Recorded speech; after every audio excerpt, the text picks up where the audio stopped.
नहीं, जिंदगी में समता। भगवान राम की तरह प्रमाण व्यास गादी प्रमाणित करती है। लखन के साथ राम खड़े हैं और यदि कोई सामने से हनुमान चल करके आ जाए तो ते ही मम मोय लक्ष्मण ते दोना। ये राम की पूजा जगत में यूं ही नहीं है।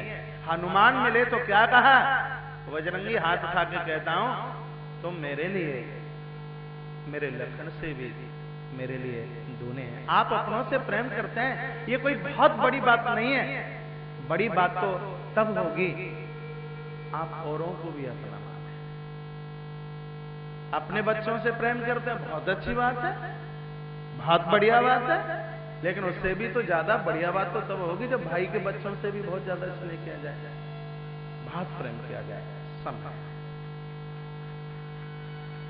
आपके वात्सल्य में, आपके स्नेह में, आपके प्रेम में इतनी ताकत हो कि बालक उतनी याद तुम्हारी ना करे जितनी कि चाचा और चाची की, बड़ी मम्मी और बड़े पापा की याद करे।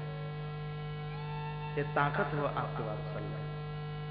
पहला सूत्र है शम, दूसरा है दम। इंद्रियों का निग्रह कीजिए। दम का मतलब है इंद्रियों का निग्रह। जीव जहां भागती है रोकिए।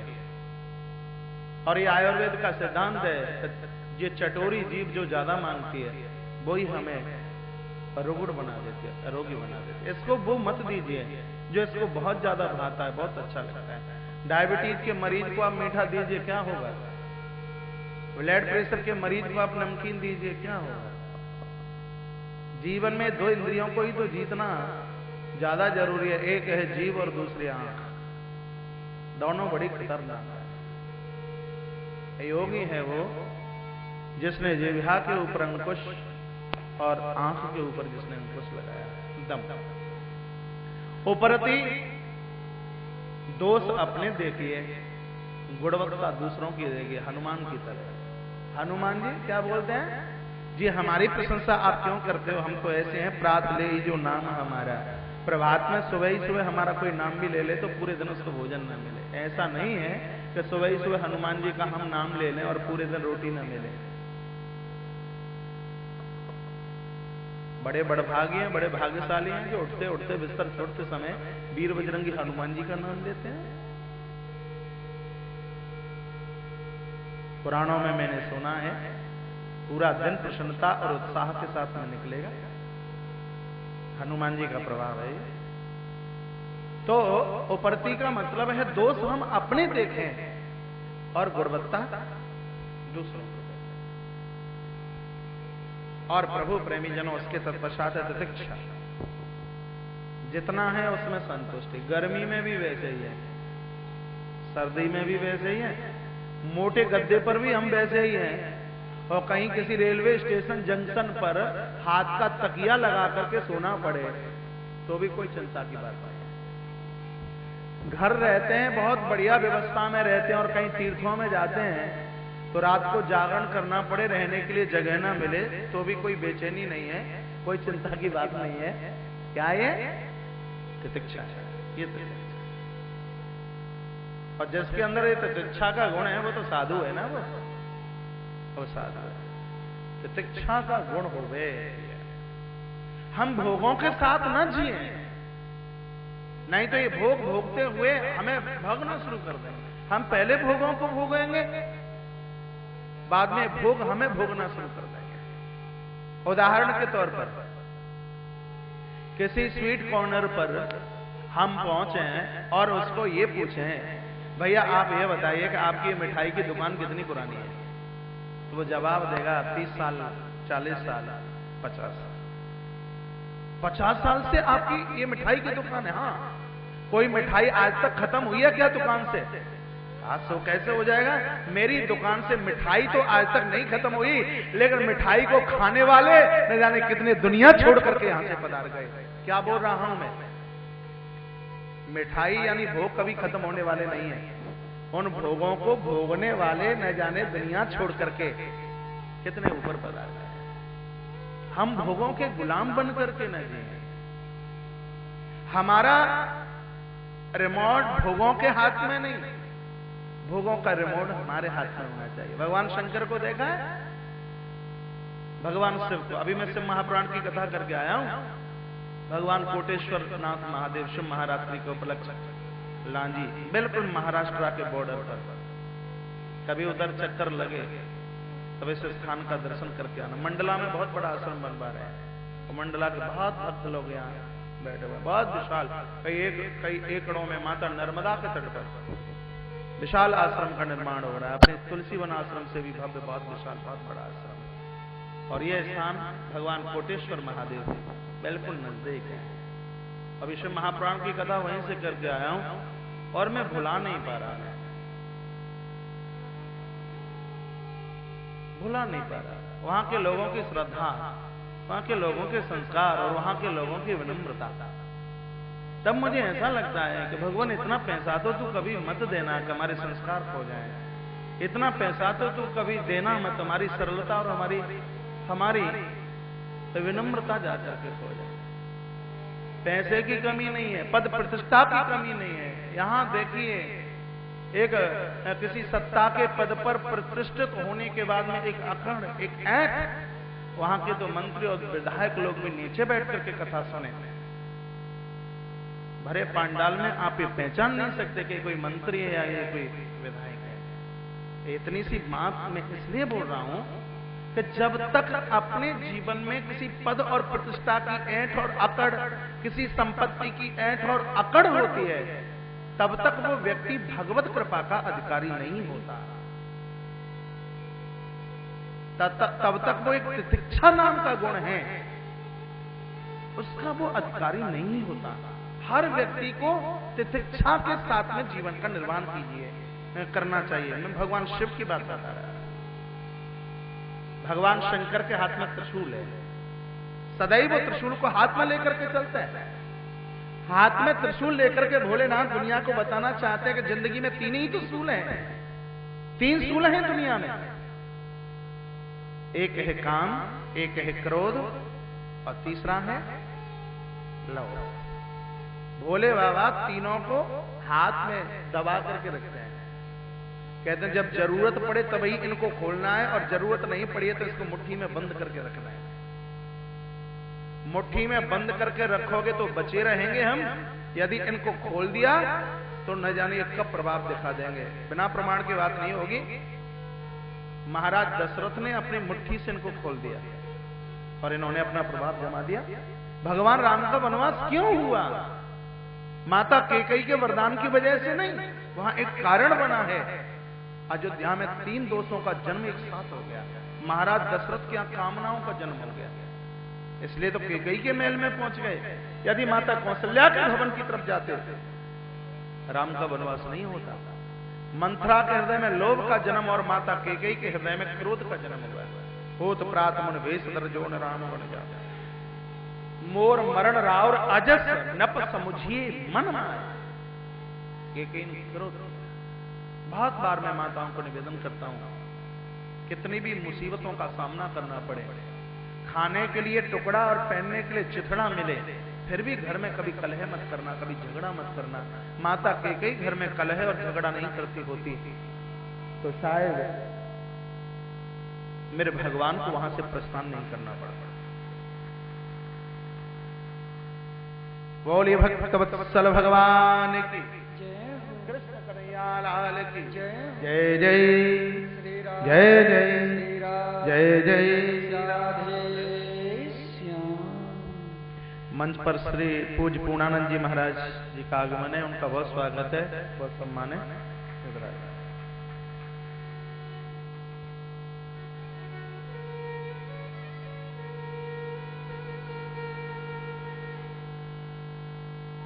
कोई महात्मा जी मुझे निवेदन कर रहे थे, महाराज जी यदि पहले दिन आपने हमारा सम्मान स्वागत फूल हारों से कर दिया, डाल दिया, तो हम दोबारा से कथा सुनने के लिए नहीं आएंगे। इतना सम्मान लेने के बाद में इसका मतलब है कि आपने हमारी विदाई कर दी। आप चाहते नहीं कि द्वारा से फिर पांडाल में कथा सुनने के लिए आए। और सही ये बात भी है, जहां अपनत्व होता है ऐसा लगता है कि बिल्कुल अपना जैसा ही है, सब कुछ अपना है, तो फिर वहां कोई वेरियल रोक नहीं पाता, फिर वहां कोई चुंगी रोक नहीं पाती, फिर वहां कोई परकर कोई रोक नहीं पाते। तो महाराज श्री जी का रोज का आगमन मेरे साहस और मेरे आत्मबल को शक्ति देता है। उनका बहुत सम्मान है, उनका बहुत मान है। हाँ, तो वही प्रसंग में आ जाइए। एक बटवृक्ष के नीचे बैठ करके महाराज परीक्षित कथा सुन रहे हैं और 6 सूत्र मैंने आपको बता दिए। उसमें आगे श्रद्धा और तत्पश्चात आगे समाधान है। श्रद्धा के बारे में पूर्व में आप सुन चुके हैं। समाधान का अर्थ है मैं भगवान का हूं, भगवान मेरे हैं। ये जिंदगी का समाधान है। ममई वांसो जीवलोक के जीव भूता सनातना, यही तो जीवन का समाधान है। परीक्षित बस बैठे हैं संतों के चरणों में, संतों का आगमन हो रहा है और एक प्रश्न किया है वहां, और ये प्रश्न हमें कभी भूलना नहीं है। क्या है कि पुरुषस्य यत् कार्यम म्रियमाणस्य सर्वथा। हे गुरुदेव, यदि किसी व्यक्ति के सामने मौत नाच रही हो, उस समय उस व्यक्ति को क्या करना चाहिए? हर व्यक्ति का ये प्रश्न है। हर व्यक्ति के सामने मृत्यु नाच रही है, काल की घंटी कब बज जाए पता नहीं है। तो इस स्थिति में हमें और आपको क्या करना चाहिए? ऐसा लग रहा है कि महाराजा परीक्षित ने यह प्रश्न बिल्कुल हमारे और आपके ही लिए कह दिया। बड़े बड़े महापुरुष बैठे हुए थे और इसी भीड़ में, इसी कृपा स्रोत में, इसी कृपा सरता में, इसी कृपा सागर में, इसी कृपा के हिमालय पर, इसी कृपा की ऊंचाई पर व्यास नंदन गुरुदेव स्वामी सुखदेव जी महाराज का पदार्पण हुआ है। और जैसे ही सुखदेव भगवान आए, आकाश से दुंदुभियां और फूलों की वृष्टि हो रही थी। बोले सुखदेव भगवान की जय। एक बार बगल में बनी हुई भगवान सुखदेव जी की पावन प्रतिमा, आप आगे आकर के जब कथा पूरी हो जाए तो गौर से देखना, आंख में आंसुओं की धार है। कथा सुनाते सुनाते इतने भाव विवले हैं भगवान सुखदेव। हम इनके ऋणी हैं, इन्होंने जीवन दिया, ये नहीं होते तो भागवत कहां। ऐसे भगवान सुखदेव मुनि का आगमन हुआ है। जितने संत बैठे हुए थे सब ने स्वागत सम्मान किया, लेकर के आगे आए, बैठने के लिए सुंदर आसन दिया, चरणों में परीक्षित बैठे हैं और एक ही बात कही है कि मौत सामने नाच रही है। पुरुषस्य यत् कार्यम म्रियमाणस्य सर्वथा। बताइए इस समय में क्या कर। ये प्रश्न करते ही पहला स्कंद पूरा हो गया है। सुखदेव मुनि की वाणी दूसरे स्कंद के पहले अध्याय के पहले ही श्लोक से खुली है। और जहां भगवान सुखदेव की वाणी खुल गई हो, फिर तो उस भागवत कथा का कहना ही क्या है। सुखवाच नाम से संबोधन है और कहा है कि वरीयानि सते प्रश्न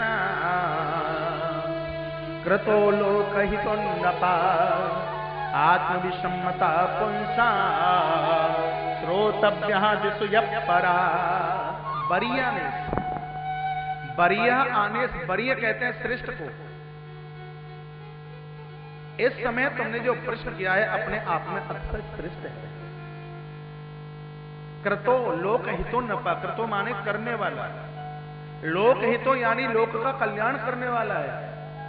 कृतो लोक हितो नपा आत्म पुंसाम, पुंसाम कहते हैं जीव को, जीवात्मा का उद्धार करने वाला है।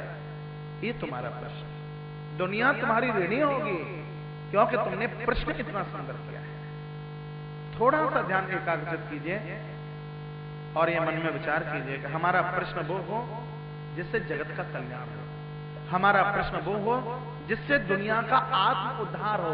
प्रश्न का मतलब ये है कि हमारे हृदय में विचार ऐसे उमड़े कि वो विचार बाहर निकले तो वो विचार जगत का कल्याण कर दें। तो फिर संसार का एक एक व्यक्ति अपने आप में परीक्षित की जगह, परीक्षित का स्थान रखता है, परीक्षित का स्थान प्राप्त करता है।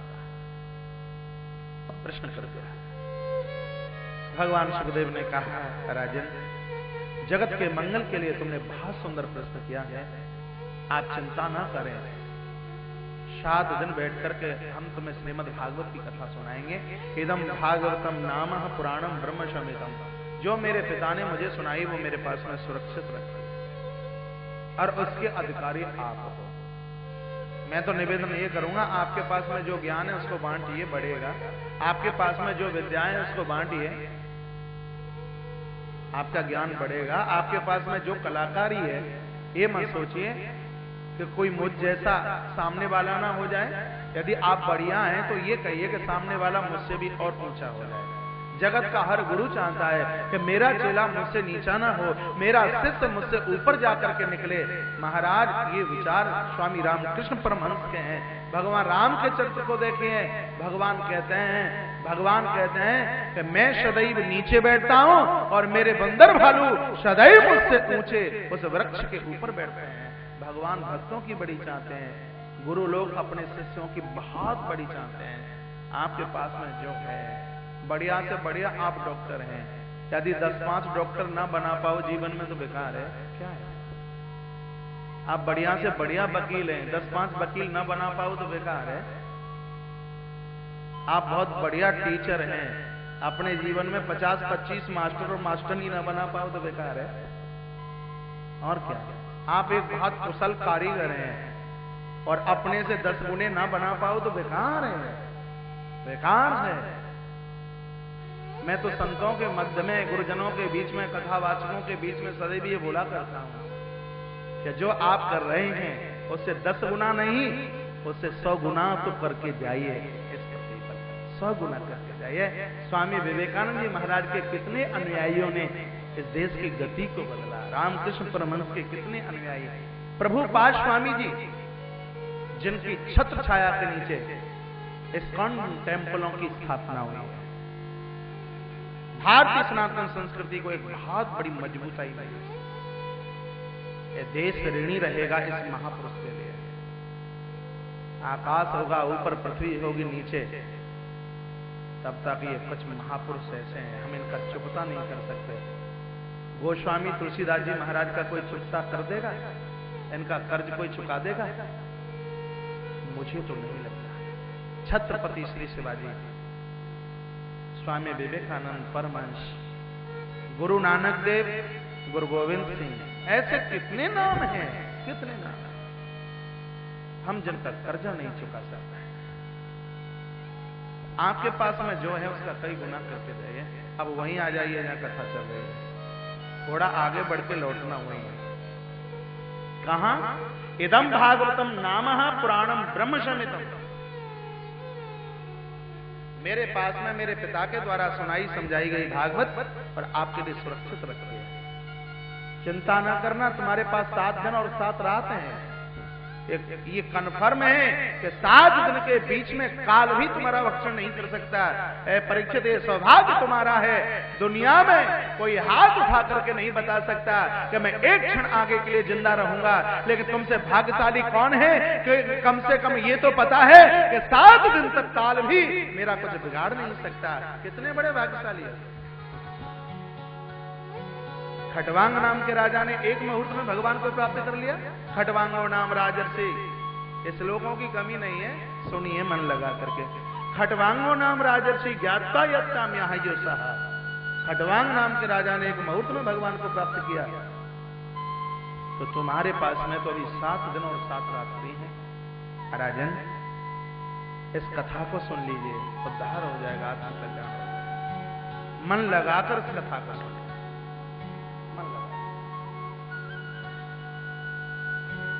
शिष्य ने गुरुजी को कहा, गुरुजी ये मन ही तो खटपट करता है, ये मन ही तो एक जगह एकाग्रचित नहीं होता। कथा समझ में नहीं आएगी, श्रोता आते भी रहेंगे और जाते भी रहेंगे। मन को एकाग्रचित कीजिए। दुनिया तुम्हें देख रही है, कैमरे तुम्हारे ऊपर लगे हैं और सबकी निगाह में है कि कौन कितनी कथा सुन रहा है। आपके ही अपने लोगों की शिकायतें महाराज जी आपके सामने जो बैठे होते हैं वो कथा तो सुनते नहीं, आपस में बातें करते हैं। कल मुझे कई टेलीफोन आए थे तो कहा कि उन पंडाल में बैठे हुए लोगों से तो बढ़िया कथा हम सुन रहे हैं, तो 10 बजे से लेकर के 2:30 बजे तक हम बिल्कुल कथा छोड़ते नहीं। और जब कहीं बीच में लाइट गुम हो जाए तो हमें ऐसा लगता है कि शरीर बिना प्राणों के रह गया। तो आप तो सामने बैठे हैं बिना आलस और बिना प्रमाद के। भंडारा सुबह 8 बजे से रात्रि के 1:30 बजे तक चलता है, तो उसका मतलब ये नहीं है कि आप भागवत की गद्दियों के ऊपर आकर के खर्राटे भरना शुरू कर दें। एकाग्रचित्तता के साथ में कथा का आनंद लीजिए, फिर आनंद आएगा। बोले भक्तवत्सल भगवान की जय। कृष्ण कन्हैया लाल की जय। जय जय श्री राधे जय जय श्री राधे जय जय श्री राधे श्याम। एक क्षण भगवान के लिए, एक क्षण के लिए नाम ले लीजिए, क्योंकि आप यहाँ नहीं है इस समय, आप कहीं दूसरी जगह हैं। मन को एकाग्रत करते हुए राम है, माइक में भेज दें।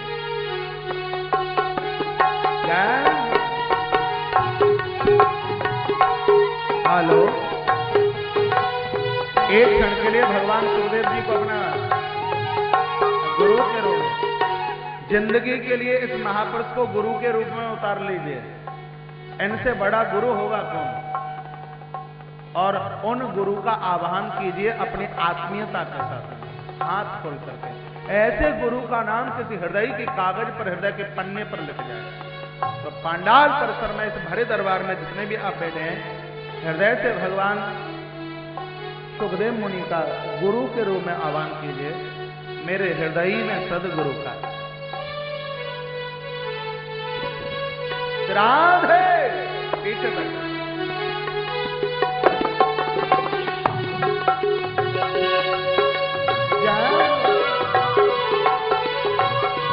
लिखने वाले तू हो